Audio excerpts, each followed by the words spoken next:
வணக்கம் உறவுகளே, நான் சுவிஸ்மாலா. நான் நல்ல நிலைமை இருக்கிறேன். நீங்கள் எல்லாரும் எப்படி நல்ல நிலைமை இருப்பீங்கன்னு சொல்லி தான் நினைக்கிறேன். இன்றைக்கு பார்த்தீங்கன்னு சொன்னால் ருக்கோலாவை எப்படி பவுடர் ஆக்கி நாங்கள் பாதுகாக்கிறதுன்றதை பற்றி தான் பார்க்க போகிறோம். இப்படி எடுத்தோம்னு சொன்னால் இது இப்படி முறிய வரும், அதிக அளவில் காணப்படுது. என்றபடியாக அதை நான் விண்டர் காலத்தில், நாங்கள் குளிர் நாட்டில் இருக்கிறபடியாக விண்டர் காலத்தில் எங்களுக்கு அந்த ருக்கோலாத்தில் அதிகமாக இருக்கிறதால அதை பதப்படுத்தி எப்படி பாதுகாக்கிறது என்றதை பற்றி தான் இந்த காணொளி உங்களுக்கு அமையப்போகுது. அதுக்கு மேலே பார்த்தீங்கன்னு சொன்னால் என்னுடைய சேனலை சப்ஸ்கிரைப் செய்யாதவர்கள் செய்துட்டு பார்த்தீங்கன்னு சொன்னால் எனக்கு ஒரு பெரிய உதவியாக இருக்கும்.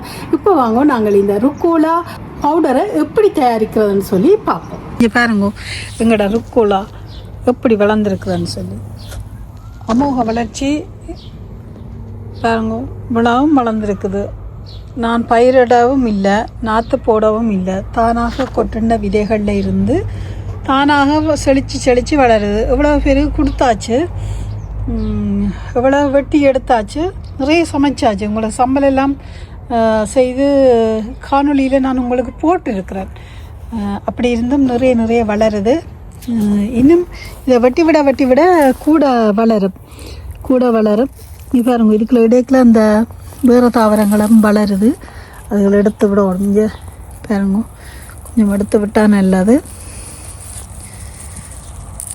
இப்போ நான் என்ன செய்ய போகிறேன்னு சொன்னால், இப்போ கூடுதலான வளர்ச்சியாக இருக்கிறபடியாக எல்லாருக்கும் கொடுத்து இன்னும் கூடவாகவே இருக்குது. நான் இதை கழுவி காய வச்சு பவுடர் ஆக்க போகிறேன். பவுடர் ஆக்கி போட்டு இதெல்லாம் இதுக்குள்ள வளர்கிற தாவரங்கள் பவுடர் ஆக்கி போட்டு நான் இதை அப்பப்போ தேவைகளுக்காக ஏற்ற மாதிரி, இப்போ நாங்கள் சலாட் பொடிக்கில் அந்த பவுடரை நாங்கள் அந்த சலாட்டுக்கு மேலே தூவி சாப்பிடலாம்.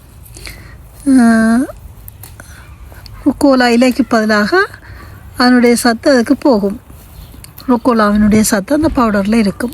என்னபடியாக இப்போ நான் என்ன செய்ய போகிறேன்னு சொன்னால், இதை காய வச்சு பொடி பண்ண போகிறேன்.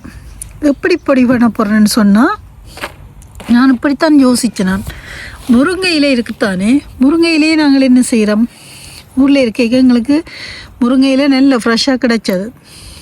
ஆனால் இங்கே நாங்கள் கடைகளுக்கு போய் உடனே வேண்டி சமைச்சால் ஒழிய, உங்களுக்கு தெரியும் வெளிநாடுகளில் தமிழ் கடைகள் எல்லாம் அதிகமாக இருக்காது.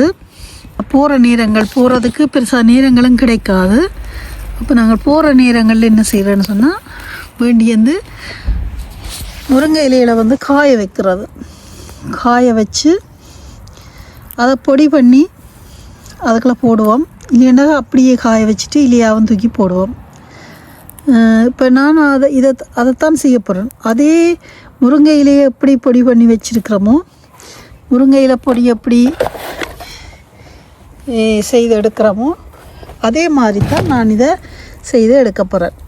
இப்போ பாருங்க, இந்த இலையின்ற பெருப்பத்தை உப்பு தண்ணியில் கழுவி எடுக்கிறேன். நான் உப்பு தண்ணியில் கழுவி போட்டு இலையை கொஞ்சம் காய வச்சுட்டு தண்ணியை வடிய விட வேணும். உப்பு தண்ணியை வடிய விட்டுட்டு பிறகு அதை காய வச்சு நாங்கள் கிரைண்டரில் போட்டு அடித்து அதை பவுடராக்கி எடுக்க போகிறேன். அந்த முறையில் தான் செய்து நான் இதை பாதுகாக்க போகிறேன். என்னென்னா, எனக்கு தேவைக்கு அதிகமாக இருக்குது. எல்லாருக்கும் கொடுத்தும் எல்லாருக்குமே சுவிஸில் இங்கே இது எல்லாருக்குமே நல்லா பிடிக்கும். ஏன்னு சொன்னால், இதை சலாட்டாக பாவிக்கிறது தானே, சரியான கைப்பு கசப்புன்னு சொல்லுவோம் தானே, அந்த மாதிரி ஒரு கசப்பு தன்மை தான் இருக்கும். கசந்தாலும் கசப்பு தன்மையும் உடம்புக்கு தேவை. அதே நேரத்தில் நிறைய விட்டமின்கள் இதில் இருக்குது. சத்தானதுகளை வீணாக்கக்கூடாது. எங்களோட நாட்டில் நாங்கள் முருங்கை இலையை எப்படி பாவிக்கிறோமோ அதே போல தான் நல்ல பெறுமதியான மரக்கறி தானே. என்றபடியாக இதில் என்ன எனக்கு அதிசயம்னு சொன்னால், பார்த்து நாங்கள் வளர்க்குற கண்டுகள் மருந்தடித்து பாதுகாத்து வளர்க்குறது கூட இவ்வளவு வளர்ச்சியை தராது. ஆனால் இந்த ருக்கோலா பாருங்க, தென்னை பாட்டில் எந்தவித பராமரிப்புமோ பாதுகாப்பும் இல்லாமல் அழகாக வளர்ந்து வருகுது. இந்த ருக்கோலாவை பிடுங்கிக்கல அதுக்குள்ளே வர புல்லுகளையும் அப்படியே தவிர்த்து எடுத்து கொண்டிருக்கிறேன். இது ருக்கோலா மாதிரியே இருக்கும், ஆனால் இது ருக்கோலா இல்லை. பாருங்க, அடியில் தான் பெரிய இலைகள், முற்றின இலைகள் எல்லாம் கிடக்கு.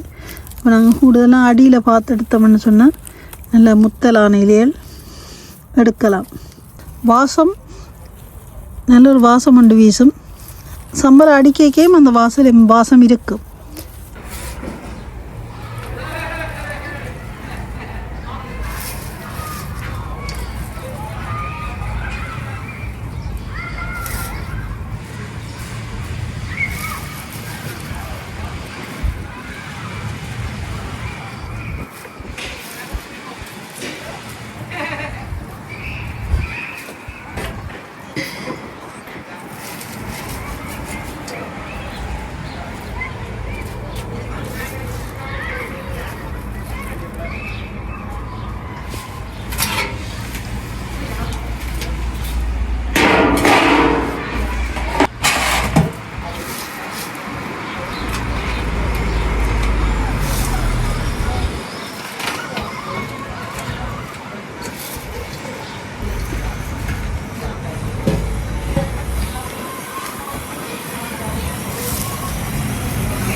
பாருங்க, இப்படி நாங்கள் கையால் இப்படி அள்ளி இப்படி கசக்கி எடுத்தோம்னு சொன்னால் இப்படி நல்ல பவுடராக வரணும். இதுதான் அந்த பதம். இப்படி பாருங்க, இங்கே இப்படி எடுத்தோம்னு சொன்னால் இது இப்படி முறிய வேணும். இப்படி தொட முதலே முறிஞ்சு வர வேணும். அப்படி காய வைக்கணும். இங்கே இப்போ சுவிஸில் நல்ல வெயில், அந்த மாதிரி அடித்து கொடுத்தது வெயில். அந்த வெயிலுக்கு நல்ல வடிவாக 2 நாள்லேயே இப்படி நல்ல வடிவாக எங்களுக்கு காஞ்சி வருகுது பாருங்க. இப்படி பதத்தில் வந்தேன்னு சொன்னால் சரி. இனி இதை நாங்கள் பவுடர் ஆக்கி எடுக்க வேண்டியதுதான்.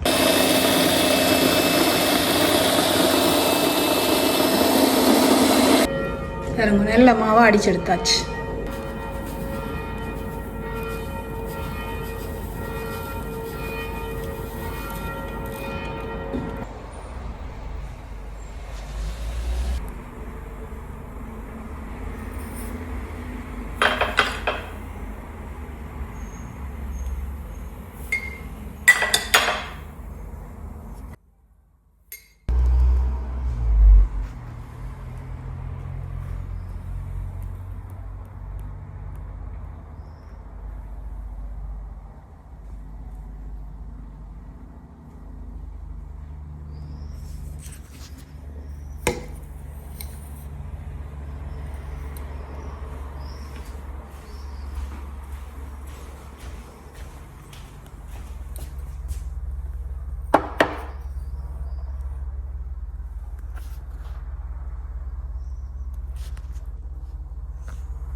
இந்த காணொளி பிடிச்சிருந்தா லைக் பண்ணுங்க, ஷேர் பண்ணுங்க, சப்ஸ்கிரைப் பண்ணுங்க. அப்படியே பக்கத்தில் இருக்கிற பெல் பட்டனை நீங்கள் அழுத்தினா தான் நான் போகிற காணொலியெல்லாம் உங்களுக்கு உடனுக்குடனே வந்து சேரும். இதே போன்ற சிறந்த காணொலிகளுடன் உங்களை மீண்டும் சந்திக்கிறேன். நன்றி, வணக்கம்.